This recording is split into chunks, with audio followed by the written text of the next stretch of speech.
In this podcast, we talk a lot about Ukrainian culture because we believe that culture is one of the keys to understanding Ukraine. We also often discuss the Ukrainian avant-garde art of the early 20th century, its revolutionary capacity to connect the past and the future.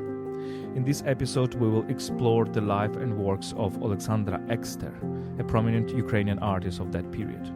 We will discuss cubofuturism, the cultural identity of Kyiv, the role of women in Ukrainian art in the early 20th century, and the connections between Ukrainian and European avant-garde art.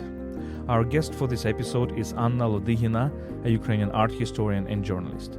She recently published a book in Ukrainian titled Stories of Ukrainian Artists, Oleksandra Exter. This conversation is moderated by Tetyana Ogarkova, a Ukrainian literary scholar and journalist, author of the podcast Ukraine face à la guerre, Ukraine Facing the War in French, and head of international outreach at Ukraine Crisis Media Center. My name is Volodymyr Yermolenko. I'm a Ukrainian philosopher and the chief editor of UkraineWorld. Explaining Ukraine is a podcast by UkraineWorld, an English-language media outlet about Ukraine, run by Internews Ukraine. You can support our work on Patreon. The link is in the description. We rely heavily on crowdfunding right now. We can also support our volunteer trips to the frontline areas in Ukraine, where we provide support for both soldiers and civilians. You can donate via PayPal. The link is in the description. This episode is produced in partnership with Kyiv Mahila Academy and the project Heritage Ukraine, supported by the European Union's Erasmus program. So let's begin.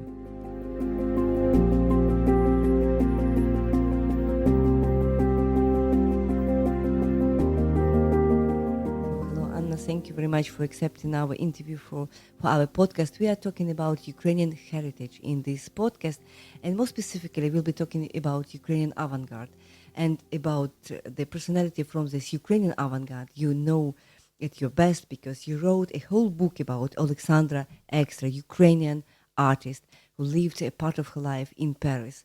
So when we talk about Ukrainian avant-garde, a lot of questions come because a lot of people do not know that artists they do know, like Kazimir Malevich, like Ekster, like Sonia Delaunay, and many other people from this generation, they were Ukrainian. And you published your book in a series which is entitled History of Ukrainian Artists. So why it is important for you personally and for Ukrainian culture in general to talk today about our past and about Ukrainian avant-garde? I must say that we know that Russia steals so many things from our houses and steal our territories. That is very hard for us to accept. And knowing all this, I start research of different Ukrainian artists like Oleksandra Ekster, who is known in the whole world like a Russian painter. That is not true. And for me, it was very important to study, to research, to work with the first researchers about her and to find different information connected about Ukraine and to prove that she was a Ukrainian artist. Yes, she was born in Białystok, that is Poland nowadays. Her father was Belarus, mom was Greek, and they moved to Kyiv when Oleksandra was 2 years old. But she lived in Kyiv for 35 years. That is really a huge period of time, a very big one. And the whole life she said that she is a Kyiv person who was lived there, who were walking the streets, so many buildings connected to her, and they are still here. For example, we have the house where she lived with her husband, Mykola Ekster. It was in the center of the Kyiv, and it was 2 levels house and 10 rooms. There were her place where she made her most outstanding canvases that we know nowadays, and of course it's very interesting. And also we have our national Ukrainian gallery, and the first exhibition that was held there one of the curators was Oleksandra Ekster. And when you search for this information and you find there is really a big question how the world and how Russia can call her like Russian artist, because with Russia she had a very small connection. She only worked with theater, one theater that was organized and opened by Alexander Tairov, but also he was born on the territory of Ukraine, Poltava, and she made three scenography for three of his plays and also sketches for the costumes for those three plays. And maybe after Bolsheviks took the power in Kyiv and on the territory of Ukraine, she moved for several years, just I guess like 3 or 4. She lived in Moscow, and that's all.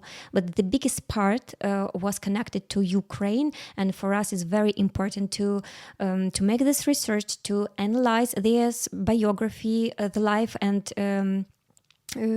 everything that and legacy of such people like Oleksandra Exter, and then communicate this information to the world and giving them proofs why this person is Ukrainian but not Russian. Yeah, and this identity is extremely important. Oleksandra Exter was born in 1992. So she was living on this border of the 19th and 20th century. And if we speak about this identity, for sure, as you describe in your book, this identity was it was empire at that time in Kyiv, and you have a brilliant descriptions of what Kyiv was at that time, and what the education and artistic education specifically was at the time. It was Russian speaking, and unfortunately, we don't have texts written by Oleksandra Ekster, right? Yeah, we don't have. She didn't have any notes or diaries. We have her correspondence, but it is now in Moscow archive, so we don't have any possibility to work with it. Just some extracts that were made and some researchers made before Russia occupied and invaded Ukraine. But what we see in these letters, she always called herself like a person who loved Kyiv, who was Kyiv. How to say it? So a citizen, yeah. And yes, she was born in Bialystok, but 35 years connected her to Kyiv, and it was Russian Empire, and Russia always take this fact like if these people lived in Russian Empire, it means that they are Russians, but it's not true. Ukraine was the part of Russian Empire, but all these people had their own stories, had their own culture, language, and we know that the whole cities and whole territory was Russificated. So the whole education was very imperialistic, and it was very hard to, like, only people in villages could use Ukrainian languages, because in big cities it was forbidden to write, to publish books in Ukrainian, even to stage different plays or compose music on Ukrainian words. So there was a law we called like Valuevsky circular, yes, and Emsky circular also, yeah, that didn't allow people to develop Ukrainian culture. That's why they needed just to learn Russian and to use it in their art. And even Oleksandra Exter, when she started in gymnasium, in the center of the Kyiv, it was also with these imperialistic ideas. And when she finished it, she had to be a teacher who had to go to other girls and teach them all these imperialistic ideas. And for me, it's still a question how it happened that she was interested in art, and she went to Kyiv art school. school and started to study it. And her teachers, for example, were very outstanding Ukrainian artists, and who worked with Ukrainian tradition, Ukrainian plots on their canvases, and this all had a big influence on her, and we can see it in her legacy. Also,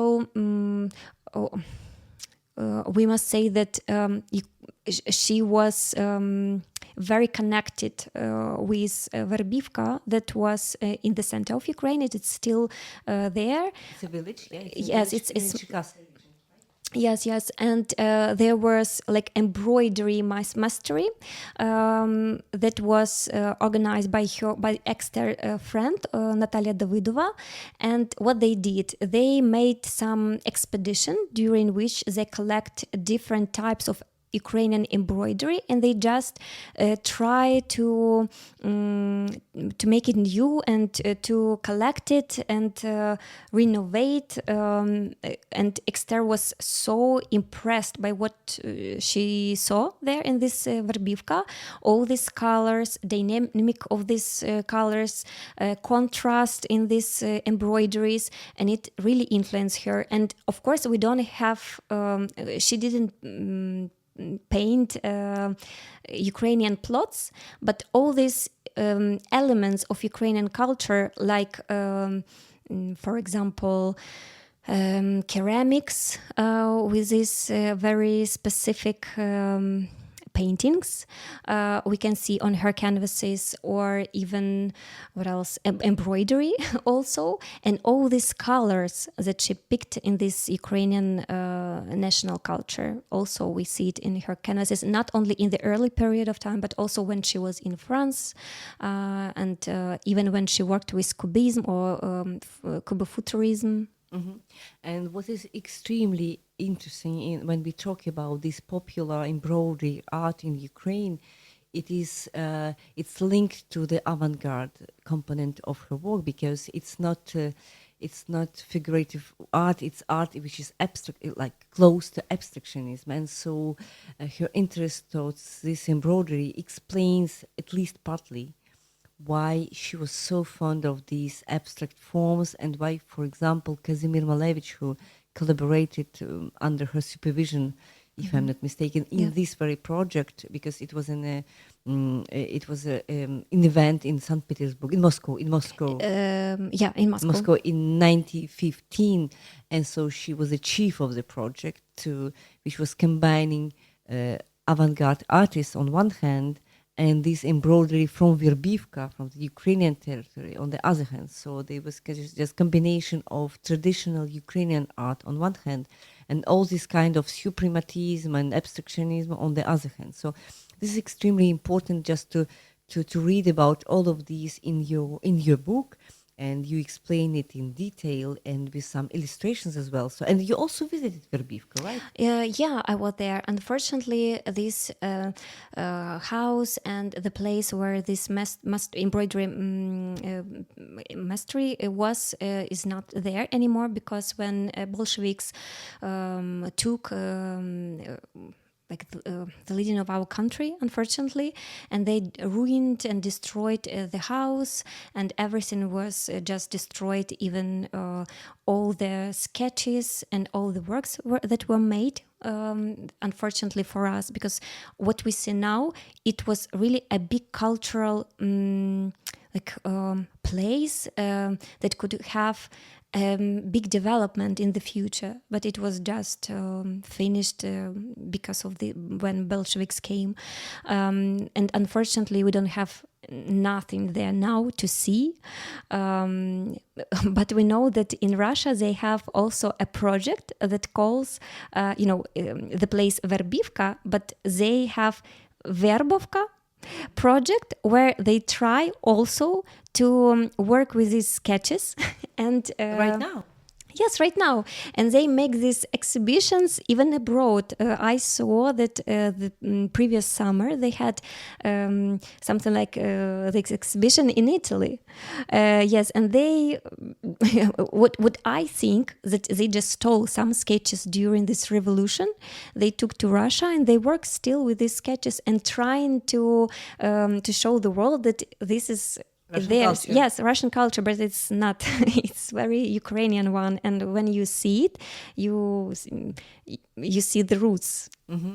So this is what we call a next past of Ukrainian past, and when Russian culture still now, which is still have this characteristic of an empire, tries to present all this art from the past as being Russian.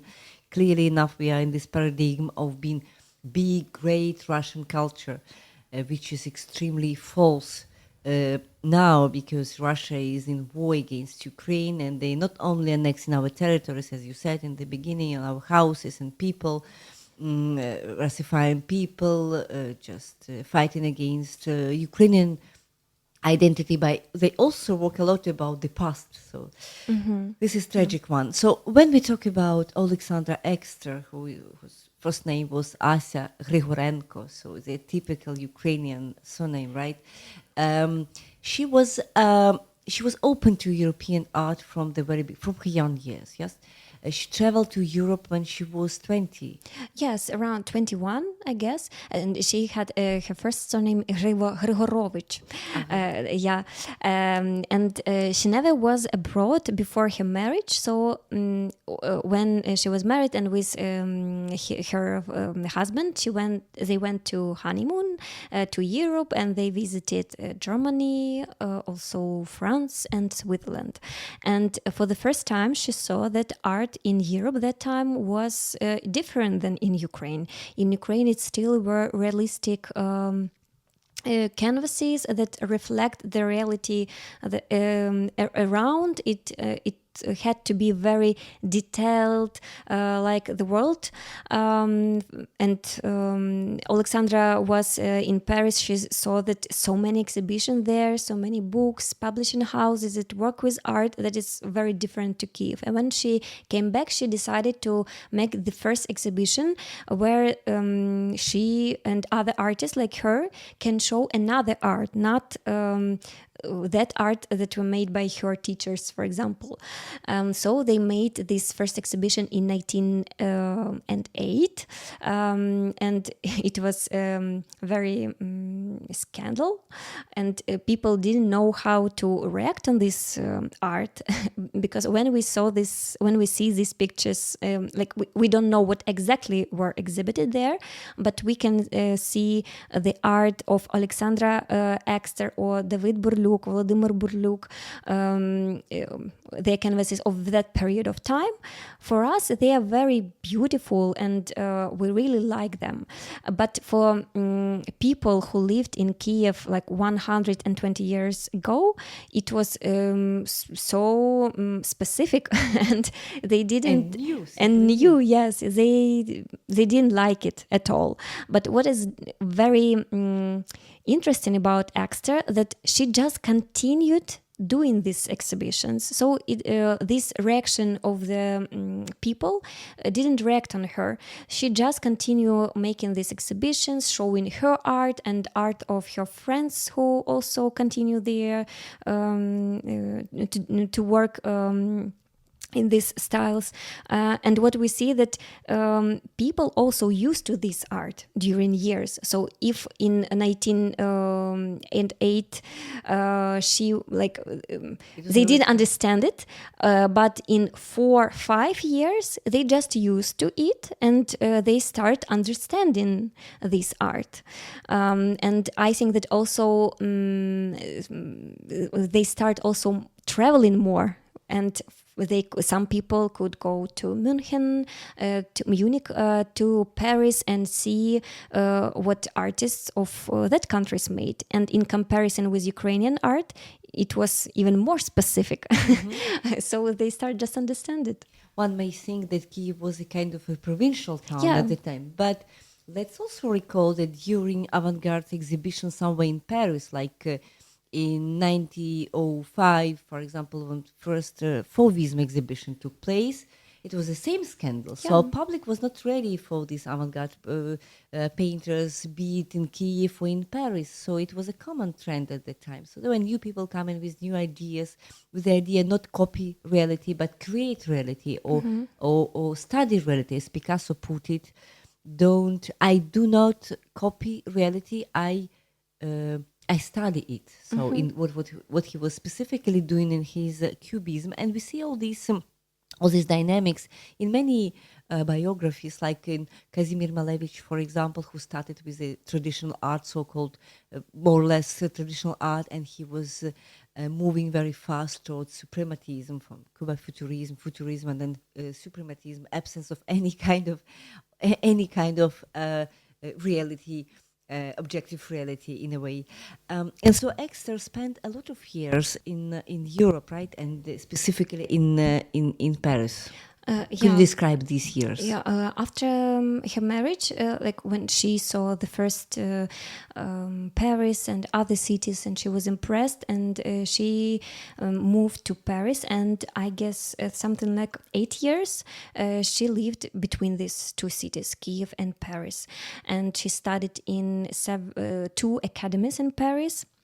Just improving the technique, and also it was very important for her to see how the art is developing, to have these new connections with contemporary artists of that time. And we know that she knew, for example, Pablo Picasso, Fernand Léger, Guillaume Apollinaire, with whom she not even like had some friendship, but also exhibitions where they show their canvases on the same exhibitions. So that was a very valuable time for her. And when she came to Ukraine, she could show how art is changing. And she also, for example, took with herself to Kyiv some reproductions of contemporary artists. So people who didn't have this possibility to travel could see what is now Pablo Picasso is doing. And we have some memories of one actress, Alisa Cohen, who describes in her book that when you are in Oleksandra Exter house, there is a big combination of 2 cultures, European and Ukrainian. And you can see these Ukrainian embroideries, carpets, ceramics, and even this Ukrainian specific art in combination with European art, where you can see these canvases, and she called they were, I think it were reproductions of Pablo Picasso, for example. But after the First World War I started, it was impossible for her to travel anymore. So she lived after that time in Kyiv, and for 10 years she lived just in Ukraine, and a small part of time in Moscow. And then she just moved to Paris again, but to live 25 years till her death, because it was impossible to stay in Kyiv or even in Moscow and continue to work with the same style, because you know that in USSR, and not at the beginning but a little bit later, they start. It was forbidden to work in avant-garde style. You can work only in social realism, and if you are not doing it, you will be killed or you will be sent to the camps. What we know, for example, from the experience of other Ukrainian artists who were killed, and for example, we had like Mikhail Boychuk with his students who were just killed, and almost all their art were also destroyed. So we even don't have possibility to see how it looked like. And also, you know that in Ukraine we have only 3 original canvases of Exter, and also some sketches for her theater works. It's not a big amount of works. Why it happened? I think that some part of her works also could be destroyed when she moved, because when she moved first to Moscow and then to Paris, she just left all her stuff, all her things in that houses where she lived. It was impossible to take everything with herself. So I think that it was destroyed. And we know also that some people came to their houses and asked the owner of the house where she lived to buy these canvases. But we don't know the history after, like these people had possibility to buy or not, and what happened. And also so many canvases are in private collections right now. That is also very strange. And we understand that somehow these canvases should be given to these people. Maybe Exter really liked to make presents and to give people her canvases, but not all of them, of course. So maybe somehow in this revolutionary time, like we see now from our experience now during war, that when Russia invaded Ukraine, they steal canvases from the museums. Some of them are in Crimea, we know, or they took it to Moscow or somewhere. But some canvases can be just stolen during this period of time and can be in private collections. And I think that 100 years ago it was even more chaotic, and so that is why so many canvases, I think, are in private collections. Yeah, this is a fundamental question when we talk about heritage, about artistic heritage. We've seen with our own eyes what happened in Kherson Art Museum, for example, when Russian forces, just days before Ukrainians liberated the area, they took 90% of the collection of this museum and transported it to Crimea, and you don't really know what happened to it next. Maybe it's in Crimea, maybe it's already transported somewhere in Russia, maybe somebody already has it in his private collections. And we are talking about very famous painters like Ivazovsky, like Tetyana Ogarkova, and many other prominent Ukrainian artists. And so they will be presented as Russians if we do not liberate Crimea, for sure, and if this war does not take end in a just way. So that's why the just peace is extremely important. And so we are talking about this heritage of Oleksandra Exter, which is almost in existing. So because you have 3 painters here and then some texts there, and as you've mentioned, all her correspondence, a major part of her correspondence is in the Moscow museums now. And we try what you do in your book, you try to reconstruct this biography, this life, this creativity, this woman, just in a very virtual way, because you cannot touch all of this. But at the same time, when we talk about Exter, you have a brilliant description of what, for example, Ukrainian capital looked like in the beginning of the century, but also later than when Bolshevik came. And then you describe the moment when Exter she left Kyiv behind because she traveled to Odessa, trying to escape Bolsheviks, and she spent 1 year, right, in Yes, Odessa. 1 year. Maybe describe this time of her life. She when Bolsheviks came for the first time, and they were like 2 weeks in Kyiv. It was very hard period of time for her, and she remembered even in Paris how hard it was for her, hard to work. And now we have all these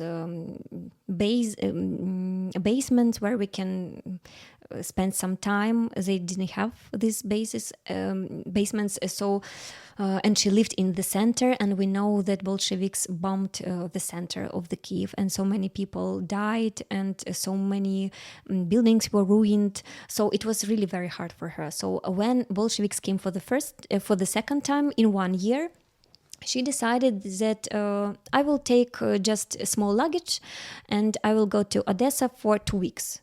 And maybe like the previous time, they also will be there for 2 weeks, and so I can come back. But it wasn't like that. so she moved with this small luggage, but unfortunately Bolsheviks took Kyiv, and in 2 months, I guess, they took Odessa, where she were. And she understood that it's quite difficult for her to escape, and that Bolsheviks, it looked like they are, for a long period of time, not 2 weeks. And there was one episode when they came to Odessa, they forced her to be like the main artist who work for the demonstration dedicated to the 1st of May. And she had so many, like a brigade with other artists, and they had to create different canvases dedicated to Bolsheviks. And even in Paris, she always remember this episode, like it was the last night before demonstration. They were very tired, and one of the artists poured the color on the face of one of the Bolsheviks, and one of the Bolsheviks who were just looking on the process, like they were doing it. He was very angry, and he said that to Exter that if you don't wash it, yes, like I will kill you. And she was very afraid, and she did it, of course, and she changed, and this canvas, everything was all right, but she was so scary that even after 30 years of this situation, she remembered like it was the most scary moment in her life. So what we can see, yes, she loved really her country, she loved the city where she lived, but it was very dangerous for her to stay there longer. And when Bolsheviks came, we see that life before them were very, for them, was quite okay. And she was rich. She lived in the center of the Kyiv. In a 10-bedroom apartment, right? Yes. So she had quite a good life. But when Bolsheviks came, everything changed. And we know that there were no food in Kyiv, and it was very hard to find any job. So she decided to go to Moscow. And she was just searching for work that can give her money and to live at least normal life. Let's also explain to our audience that Oleksandra Exter was married, but her husband died in 1918. And that's why she had to earn her life, simply. Yes, and she was alone. And but what was good for her in Moscow for this period of time, she married for the second time with the actor Georgy Nekrasov. And together, after 4 years, they moved to Paris because they understood that the situation is not changing. Yes, maybe they have some money, but the power was very aggressive, and they have no possibility just to work and making art like they did before. That's why there was Venice Biennale. They moved because some works of Exter were demonstrated in the USSR place, and she moved and just didn't come back. And she stayed in France. First, she lived for 6 years in Paris, and then she moved to Fontenay-aux-Roses. It's not far away from Paris, where she had to rent a house, and she just continue working very hard because she was something like 40 plus years, and for her it was very difficult to start new life with new connections and after everything that she went through in Ukraine. So it was a dramatic life with a lot of challenges with the war, with the revolution, with Odessa period. She could have left Odessa directly to Italy. What you describe in your book, that she had a love story with one Italian painter back before the First World War, and she had some plans. And as far as her husband died, he could have moved to him, but at that moment she was convinced he died. He was killed during the First World War. which appeared to be not true later on, but so she traveled to Moscow. And 24, let's look back. So let's imagine if she could have stayed in the Soviet Union, it could be even more tragic story, because we do remember what happened to Berezil Theatre here in Kyiv, in Kharkiv mostly.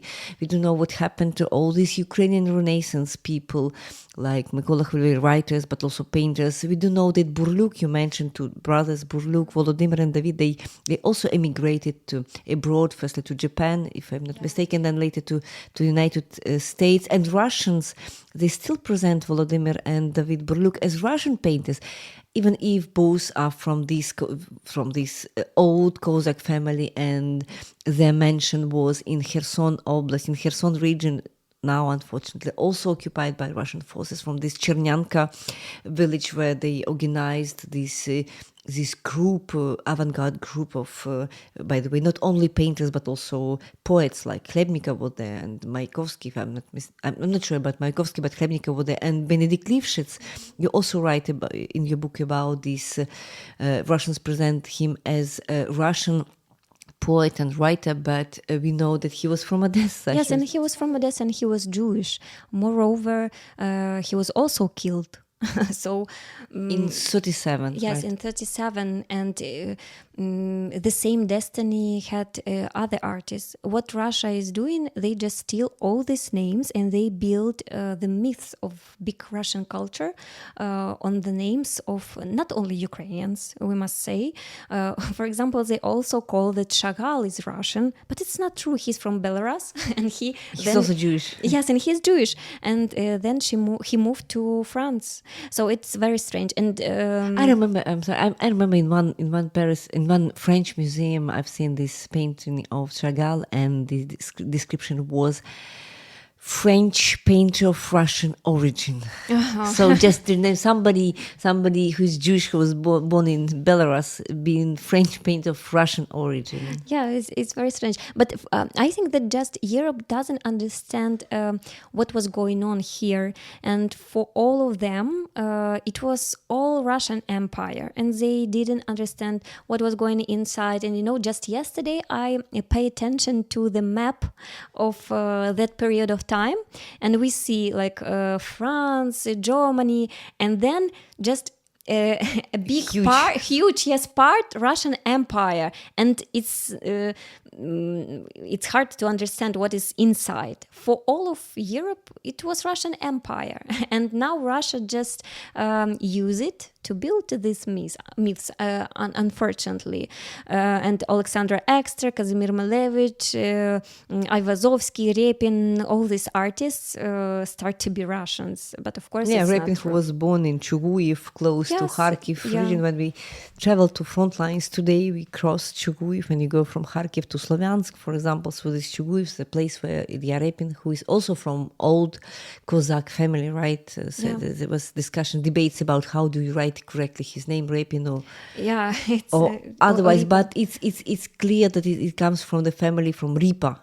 But then all these discussions are there. But it's also interesting that Russia tried to maybe not kill exactly these people, but to destroy, ruin their art, and they made a big trauma for all these people, and they suffered so much. Oleksandra Ekster, Kazimir Malevich, we know that Kazimir Malevich was tortured, and after that he died very quickly. And now when these people died, and they are very famous abroad, Russia use their biography and art and call them.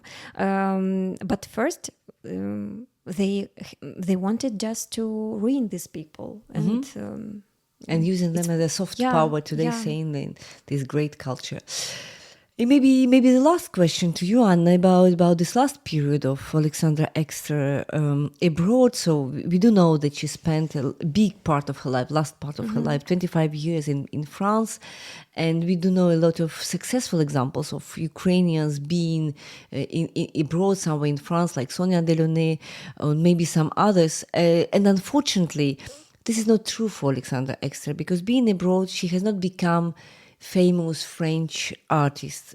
Unfortunately, she had some work, she had some commands, she produced some art, but she had never become a famous in France. Why? Could you explain us? I think that it was much easier for people who emigrated if they come, for example, to France and just forgot about everything they had at home. All these past life, and they just start to be integrated into French society or German society. For Olexandra Exter, it was very hard after everything that she went through in Ukraine. Revolution, war, and coming of Bolsheviks. And when she came, yes, she had a big experience. She was super professional. That's why she was invited to be a teacher in the art academy of Fernand Léger, who was her friend, and they studied even in one of the academies like decades before. And she decorated also a gallery of Lafayette. She illustrated books, even children's books. So she had work. But at that period of time, there was a time of surrealists, and she didn't accept them. And for her, it was hard to start developing this style. She didn't like it. She thought that it was very commercial, and she didn't want to do that. Also, the second part, she really wanted to work with theaters and to make scenography. And unfortunately, that period of time, in France, they were not interested in her works. That's why for her it was really very hard. She had some problems with health, and always looking for any project just to have some money and to have food and have possibility to rent the house. We see it, and we know that also World War II started. That was also hard for her. So another big war during one human life. Yes. So it was really very hard for her. And after World War II were over, her second husband also died. It's also hard. And she stayed in occupation, right? Because yes, she never moved from Fontenay-aux-Roses. Yes. So she lived in occupation and saw all these terrible things that happened there. And it's too much for one life, of course. And she died just in Fontenay-aux-Roses, that is near Paris, far from her homeland. And we see in her letters that she was, she really wanted to go home. And she writes that if I had power, I would just go by foot home. Mm-hmm. But of course it was impossible. It was impossible because it was Soviet times, and because it was dangerous, and because she left in the West without any legal permission, as we can imagine. So she left Soviet Union like, I'm going to Venice to this exhibition, to this Soviet pavilion, but she stayed there. So she could have had serious problems if she could come back here. And unfortunately, all this heritage, all this legacy of Oleksandra Ekster, we can read about this in your book. We can also see some illustrations, but a lot of things are lost. But we still try to research this Ukrainian heritage, because it was an extremely brilliant time for Ukrainian artists, and a lot of talented people were alive, and they were creating this Ukrainian avant-garde very close to European avant-garde, with all these exchanges and dialogues you described in your book.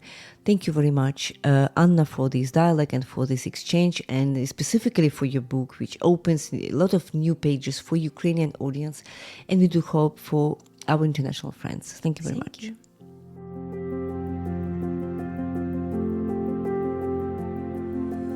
This was a podcast explaining Ukraine by UkraineWorld, an English language media outlet about Ukraine.